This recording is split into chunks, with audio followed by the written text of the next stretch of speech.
Have you had a chance to watch any of the videos we already done? Yeah. What's your thoughts about it? I like them. That's why I'm here right now. All right, if it wasn't you to represent West Coast 90s, who would it be? Are we on right now? Mm-hmm. Oh, man, it'll be a collective, man. It'll be Big Cadillac, Big Red, rest in peace. It'll be Jelly Roll. It'll be Willie Lunch Meat, Big Too Sweet.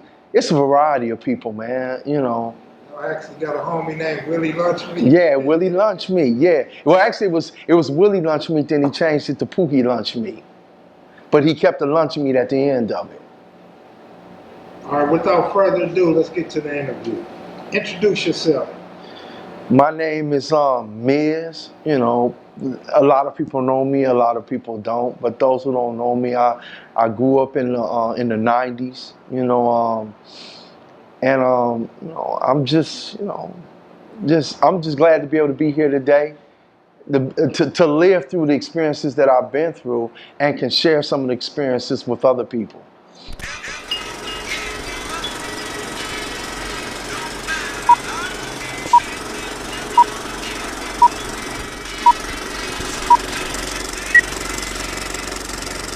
Kev Mac video, you know, this is for sure. Kev Mac video, open your soul, represent your ghetto, baby. Kev Mac video, you know, this is for sure.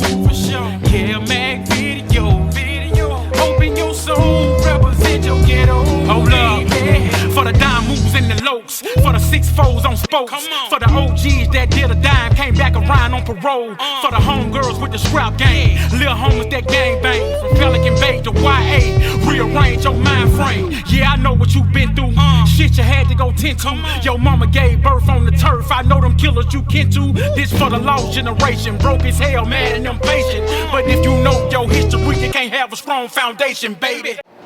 How did you come up with the name Mizz? Man, you know, everybody had names, Dirty Dog and Insane and Crazy, and I didn't want to have a name like that, so I just came up with the name. Actually, my original name was Mizz Mo. You know, and I remember I used to get, you know, to the Mizz, to the Mo. I used to hear all kind of stuff, and it wasn't until I went to YA and came home, and I was, you know, I had a lot of, you know, lifting weights, and I was on swole. They started calling me Big Mizz. Big Mizz. Yeah. I see you got all that jewelry on. Well, you know, this is my trophies from the 80s. That's right.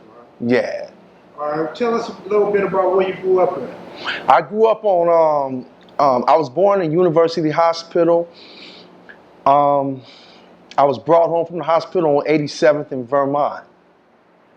You know, and we were the first black people to move on that street. It was all white. We were the first black people to move on that street. I can actually remember growing up and seeing, you know, white people, you know, and as I started getting a little older, I started seeing them moving out and black people moving in.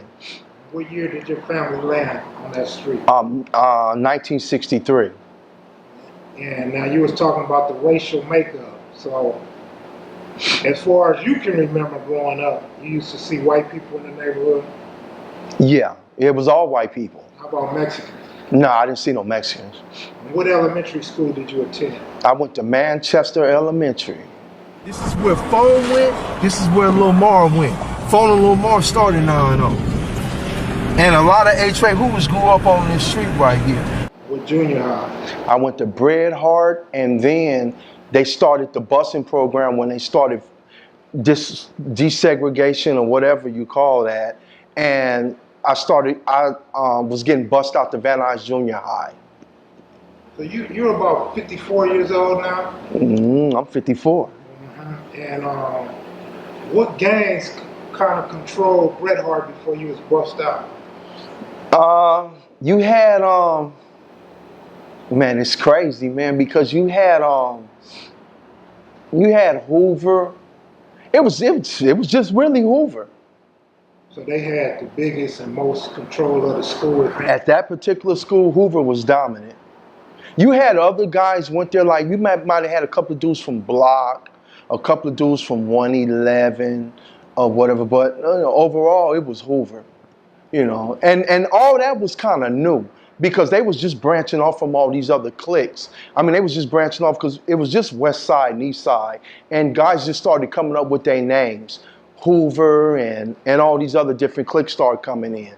And Hoover was real popular at Bret Hart at the time. So you actually grew up and went to school with Hoovers? Yeah, of course. Tell me about the 87th Street around your junior high school years. Well, okay, I lived on 87th Street and I was going to Bret Hart. So I had I was influenced a lot by Hoover and always wanted to be a Hoover, but didn't know how to go about being one. So because I lived on 87th Street and there was other guys lived on 87th Street, we decided to start our own little clique. Started called 87th Street Hustler. Yeah, this 87th Street, this is where we grew up. This is where a lot of 9 O's. That's the home I grew up in right there. This is where the 87th Street Hustlers originated at. This right here was the junkyards. This is where the 9 O's started hanging out at. This was the junkyards.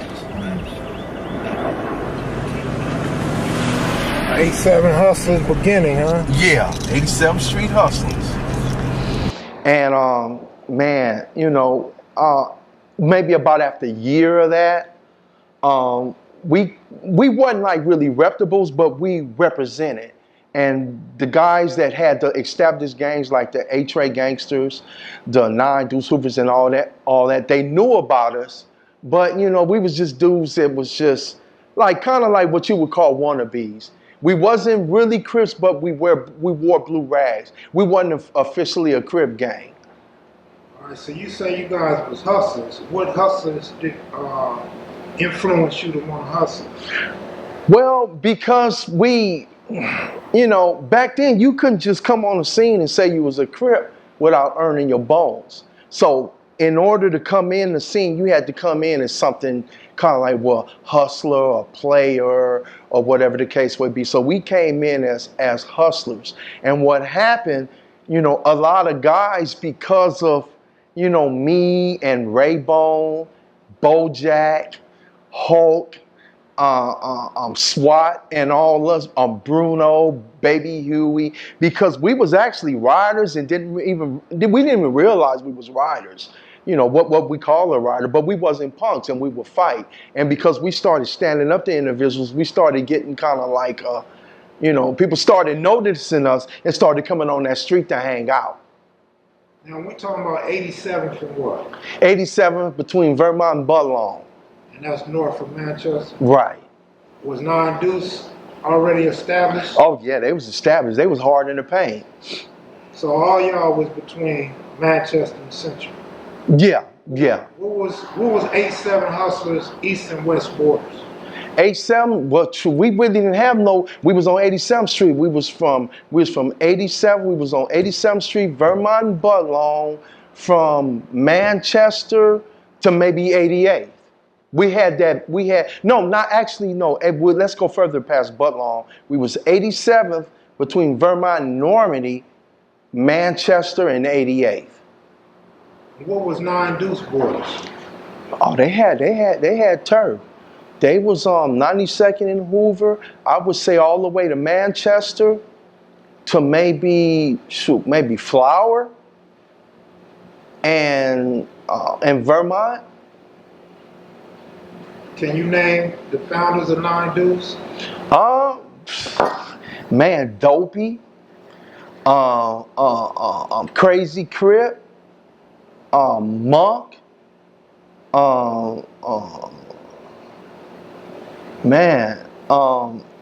Pocket, Funny Face, Wizard.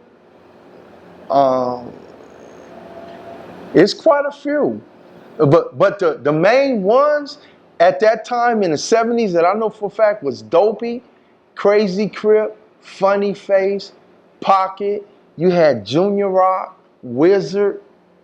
You know, some of them could have been in jail, you know, that I didn't actually know. But those are the ones that was really like the ones that had the voice back then in the 80s. What about Bloodhound?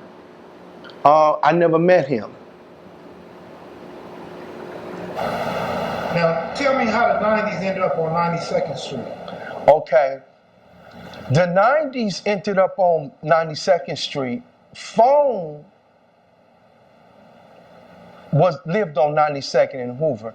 Then you had Melvin.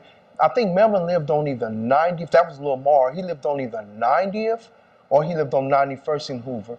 Jay Bird lived on 91st and Hoover.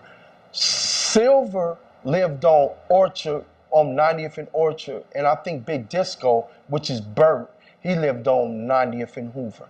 And they decided that they didn't want to be from 9-0. They wanted, you gotta remember, a lot of people was, you know, 9-0 and 11 Deuce Hoover kind of like hit the scene at the same time. You already had the 107s, the 7-4s, the 8-trays. 5 Deuces really wasn't even, they was more into the Broadway car at the time.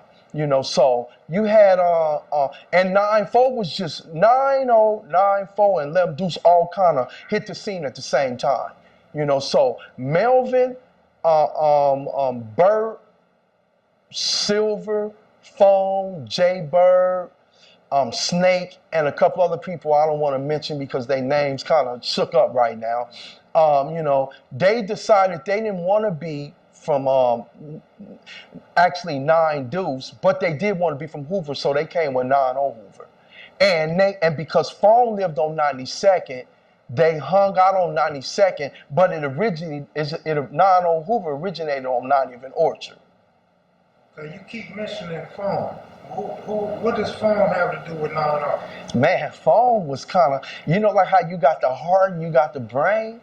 Phone was like, man, Phone was like the heart, man. He was the reason why, you know, I was from an established gang. You know, 87th Street was established by then. Phone was able to convince me to become a 9-0.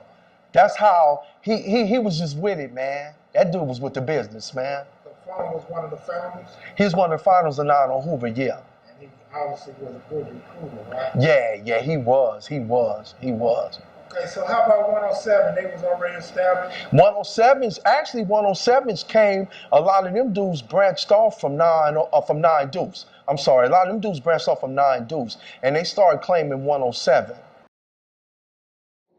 At the height of the West Coast, what was your boundaries at the height?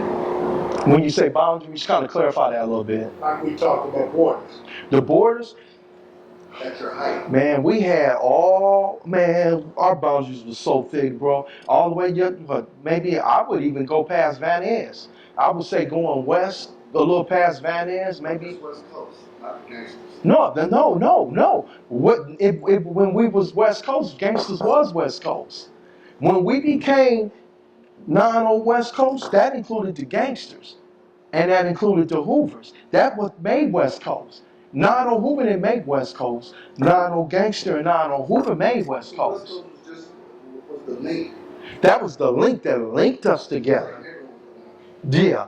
Neighborhood picked up any of the stragglers that was still trying to say they was gangsters or still trying to say they was Hoovers.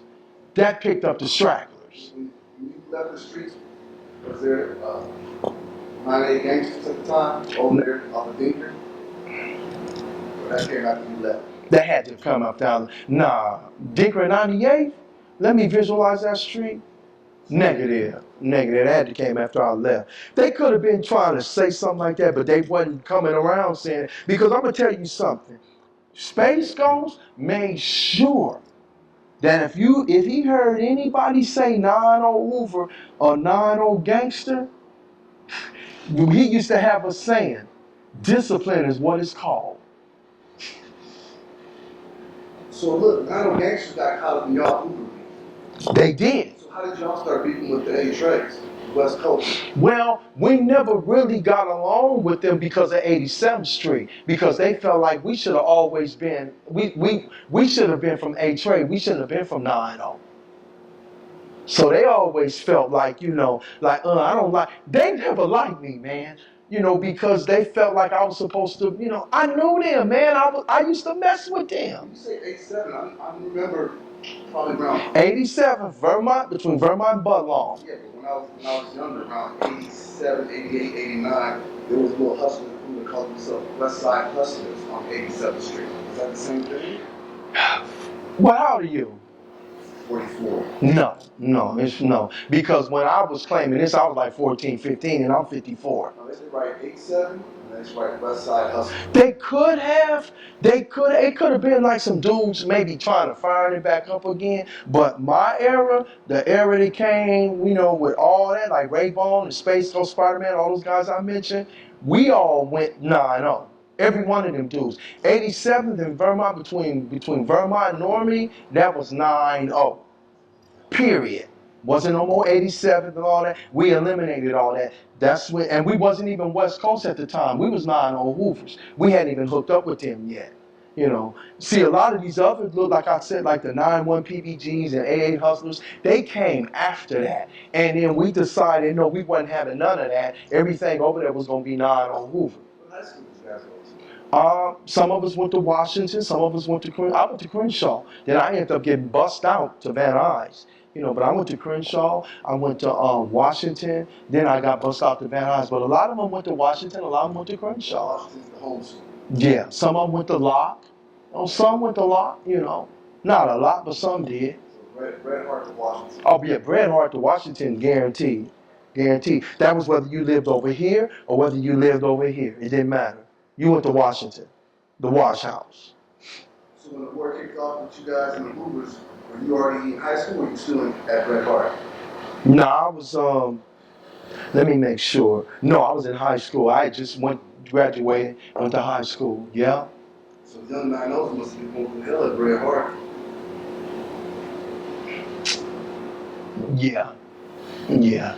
Yeah, but not really, because you got to remember, it was just 107s. It wasn't everybody. It was just like, you know, man, it took a while. It took a while. You got to remember, Nine Owe Hoover came out, let's give or take 1977. They didn't break off from Hoover until like 83. So that's 77, 78, 79, 80, 81, 82, 83. That's the 6-year run they was claiming Hoover.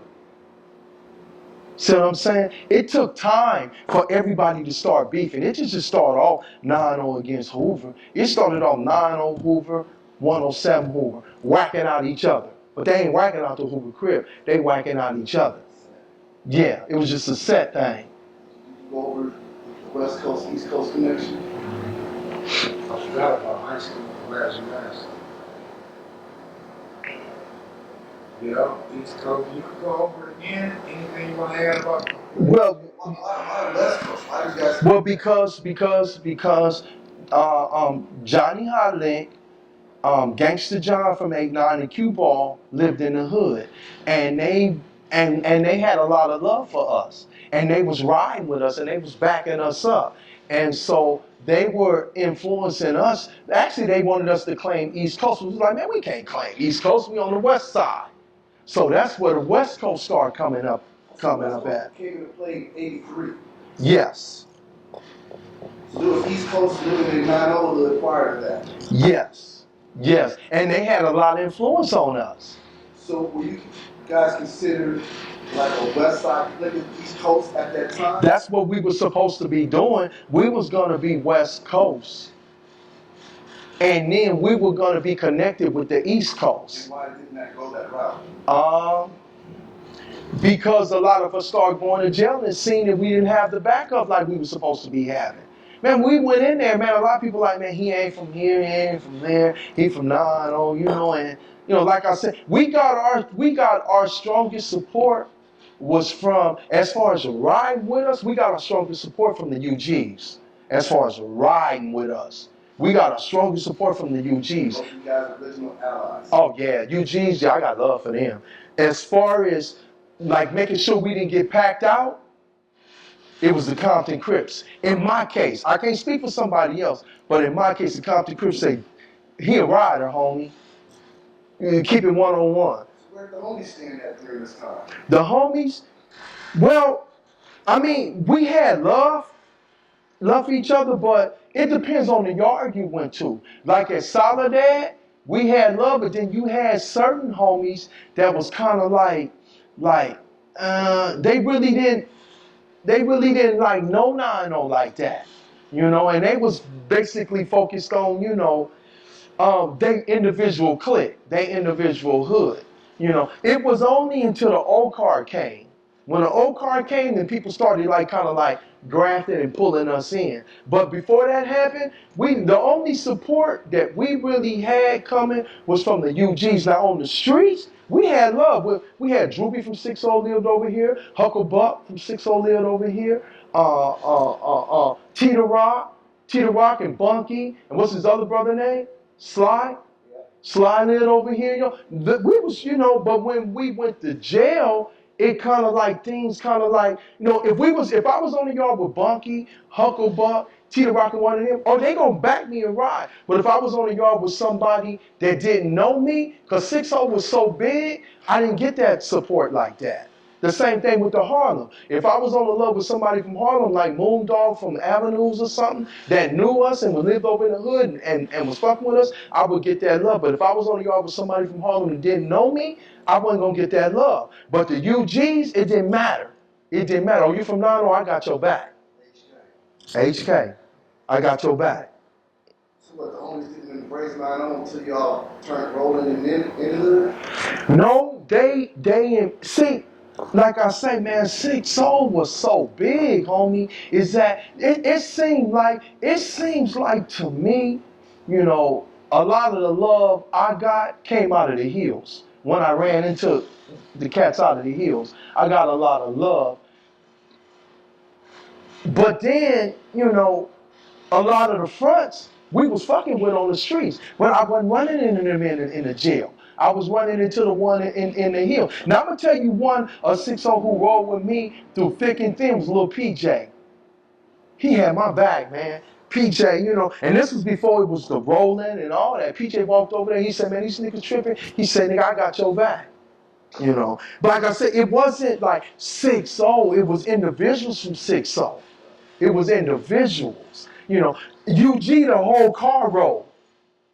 6-0, you had PJ, you had Peanut, Kev Mac. We was on the yard together. You had individuals, but as far as the whole car coming out, sometimes they would tell them man, why y'all getting in that shit, man? Why y'all getting in that? That's they beat. You had dudes that really did. It